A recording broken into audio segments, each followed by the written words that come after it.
여러분 안녕하십니까? 당현종 첨보 시리즈 7번째 시간입니다. 지난 시간 양국충은 효율성을 도모한다는 명목 아래 전통적인 관리 임용 절차를 무시하고 독단적으로 결정하였습니다. 따라서 인재들은 적재적소에 임용되지 못하고 뇌물과 부패가 만연하면서 관료사회가 패닉에 빠지게 됩니다. 백성들의 불만은 관료들과 비교가 되지 않을 정도입니다.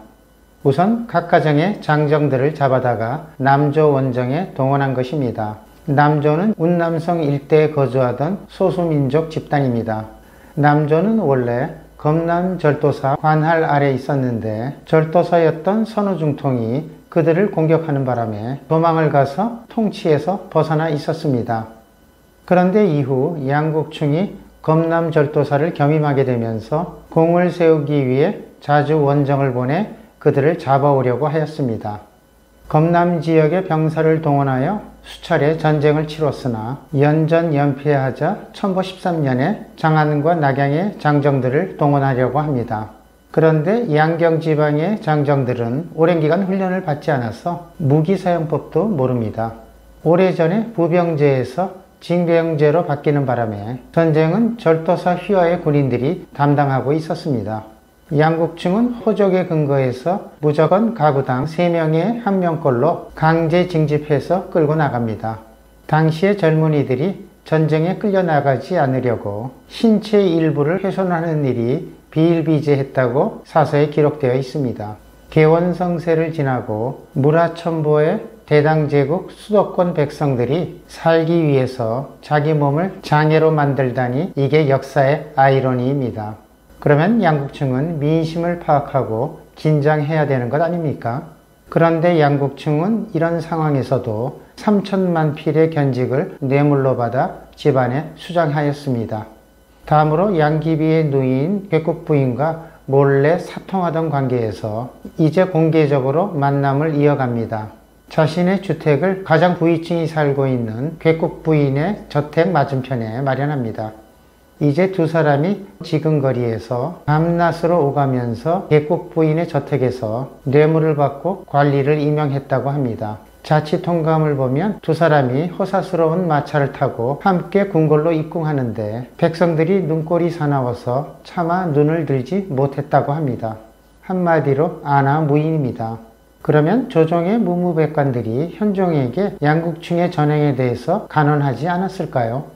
현종 자신도 어째서 양국충의 통치 행위를 방기하고 눈 감고 있었을까요?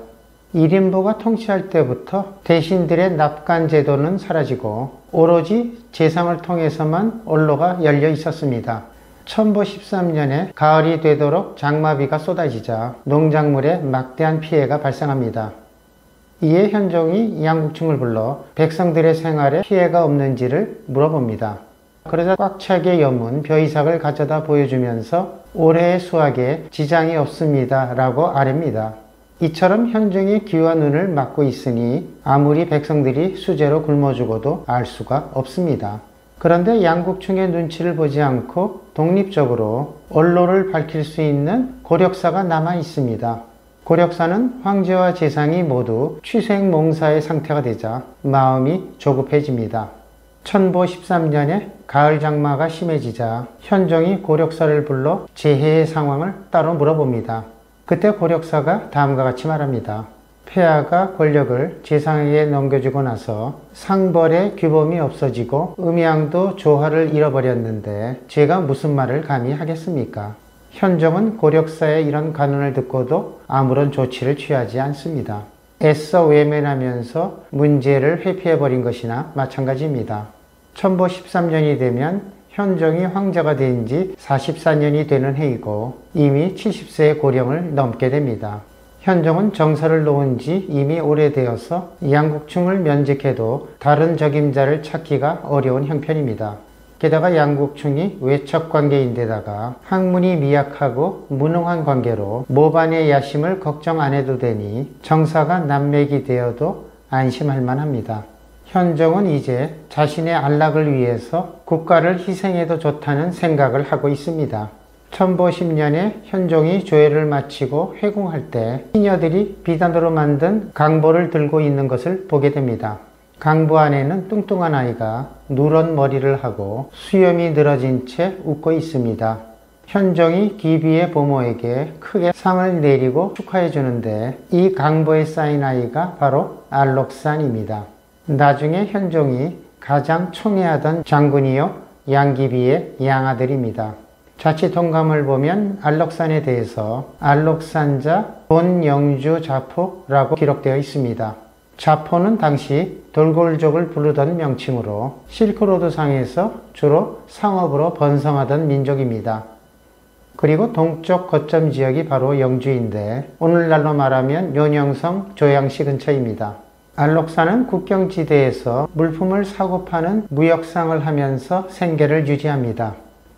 그런데 사업이 시원치 않은지 부업으로 양을 훔쳐다가 시장에 팔아넘기는 도둑질도 합니다. 당시 동북부는 해족과 거란족이 서로 주권을 다투면서 자주 전쟁을 벌였습니다. 조정에서는 동북 변경을 안정시키기 위해서 장수규를 유주절도사로 파견해서 치리하도록 합니다. 당시 영주는 유주절도사 관할 범위 내에 있었는데 사회 기풍을 강화하는 차원에서 알록산을 잡아들입니다. 장수규가 매질해서 죽이려고 하자 알록산은 해족과 거란족을 치려고 하면서 어찌 저 같은 장사를 죽이려고 하십니까? 라고 항변합니다. 장수규가 보니 몸집도 크고 기세도 등등한 것이 쓸만하다고 여겨 정찰병으로 임명합니다. 알록산이 한 번은 5명의 정찰병을 데리고 거란족의 진영으로 염탐을 나갔다가 수십 명의 포로를 잡아 돌아옵니다. 장수규는 이에 크게 기뻐하면서 알록산을 평로 토급사로 승진시키고 자신의 양자로 삼습니다. 개원 24년에 장수규는 알록산을 선봉장수로 삼아 해족과 거란족을 공격했는데 크게 패하여 많은 병력을 잃게 됩니다. 당시 군열에 따라 선봉장인 알록산을 죽여야 하는데 승패는 병가지 상사인데 죽이기는 너무 아까운 것입니다. 그래서 알록산을 포박해서 장안으로 보내 그동안의 업적을 송부해서 조정의 판단을 구하고자 한 것입니다. 당시 조정에는 장구령이 재상으로 있었는데 전쟁을 좋아하지 않는 문인인고로 당장 죽이자고 현종에게 건의합니다.